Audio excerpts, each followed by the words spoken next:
Care of address.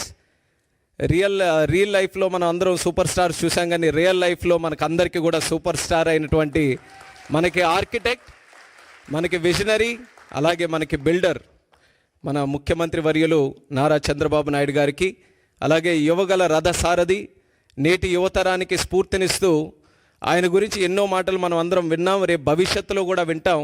అన్నిటికంటే ఆయన తాలూకా వ్యక్తిత్వం ఒక్క మాటలో చెప్పాలనంటే, ఆయన మంగళగిరిలో ఓడిపోయిన తర్వాత ఎంతోమంది ఎన్నో సలహాలు ఇచ్చారు, మీరు ఎక్కడైనా కొంచెం సామాన్యమైన తెలుగుదేశం పార్టీకి అనుకూలంగా ఉండే కాన్స్టిట్యున్సీ తీసుకోండి ఒకే ఒక్క మాట చెప్పాడు, ఎక్కడ ఓడిపోయాను అక్కడే గెలిచి చూపిస్తారు, ఎన్నిసార్లు అయినా సరే ఇక్కడే పోటీ చేస్తున్నారు.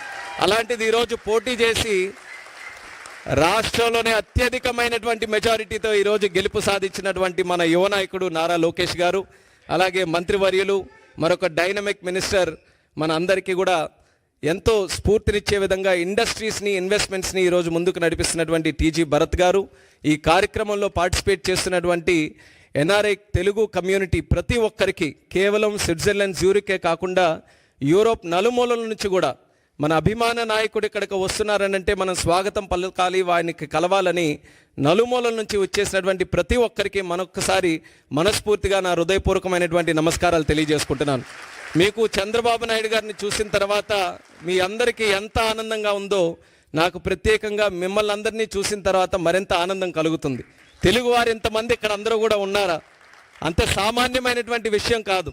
మన సొంత రాష్ట్రాన్ని వదిలేసి మనకి ఎన్నో కష్టాలను ఎదుర్కొని, కుటుంబాన్ని దూరం పెట్టుకొని అక్కడికి వెళ్ళిన తర్వాత భాష తెలియకపోయినా, వాతావరణం పడకపోయినా, మరి ఎన్నో కష్టాలు అనుభవించి ఈరోజు మీకంటూ ఒక ప్రత్యేకమైనటువంటి స్థానం, ఒక గౌరవం, ఒక భవిష్యత్తు సంపాదించుకున్నారనంటే నిజంగా మీ అందరి ఆ యొక్క కెపాసిటీకి, కేపబిలిటీ, కమిట్మెంట్కి కూడా మరొకసారి ఈ వేదిక ద్వారా మన తెలుగు కమ్యూనిటీ అందరూ కూడా ఇది సాధించుకొని ఇక్కడ ఉంటున్నటువంటి ప్రతి ఒక్కరికి నా తాలూకా అభినందనలు మిమ్మల్ని అందరినీ కూడా చూసి తెలియజేసుకుంటున్నాను.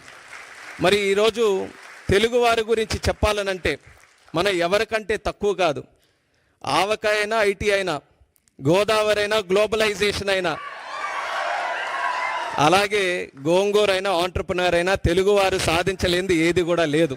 అదే చంద్రబాబు నాయుడు గారు కూడా ఎప్పుడు కూడా మాట్లాడుతూ ఉంటారు, అది నిరూపించారు కూడా. ప్రపంచంలో ఎక్కడికి వెళ్ళినా సరే తెలుగువారు, భారతీయులు ఎలాగో కనబడతారో ఆ భారతీయుల్లో ఖచ్చితంగా తెలుగువారు ఉంటారు. ఎందుకనంటే వాళ్ళందరికీ కూడా కలుపుకొని వెళ్ళేటటువంటి తత్వం ఉంది, కష్టపడే తత్వం ఉంది, లాయల్టీ ఒకటి ఉంటుంది, అలాగే ఇన్నోవేటివ్నెస్, ఆంటర్ప్రినోరియల్ స్కిల్స్ అన్నీ కూడా ఉంటాయి. కాబట్టి ఎక్కడ ఏ ఛాలెంజ్ వచ్చినా సరే ఆ ఛాలెంజ్ని వెతుక్కుంటూ అది ఒక అవకాశంగా మార్చుకొని ముందుకు వచ్చేటటువంటిది మన తెలుగు కమ్యూనిటీ. అటువంటి కమ్యూనిటీ ఈరోజు ఒక విషయం చెప్పాలనంటే, ఎన్డీఏ ప్రభుత్వం మనం ఆంధ్రప్రదేశ్ రాష్ట్రంలో చూసాం, 5 సంవత్సరాలు కూడా ఎన్నో కష్టాలు మనం అనుభవిస్తే ఒక రకంగా తెలుగువారు అందరూ కూడా రెస్పాన్సిబిలిటీ తీసుకున్నారు. మనం కానీ ఈరోజు రియాక్ట్ అవ్వకపోతే రేపు నష్టపోయేది ఏదో ఒక తెలుగుదేశం పార్టీనో లేకపోతే ఒక రాజకీయ నాయకులో, కొంతమంది వ్యక్తులో కాదు, యావత్ తెలుగు జాతి అందరం కూడా నష్టపోతామని ఆ రెస్పాన్సిబిలిటీ అందరూ కూడా తీసుకొని ఈరోజు ఒక పెద్ద మెజారిటీతో, ఎప్పుడు ఊహించలేనటువంటి మెజారిటీతో, సుమారు 93% స్ట్రైక్ రేట్తో ఒక రాష్ట్ర ప్రభుత్వం వచ్చిందనంటే అది ఫస్ట్ ఆఫ్ ఇట్స్ కైండ్ మన ఆంధ్రప్రదేశ్ రాష్ట్రంలో వచ్చింది.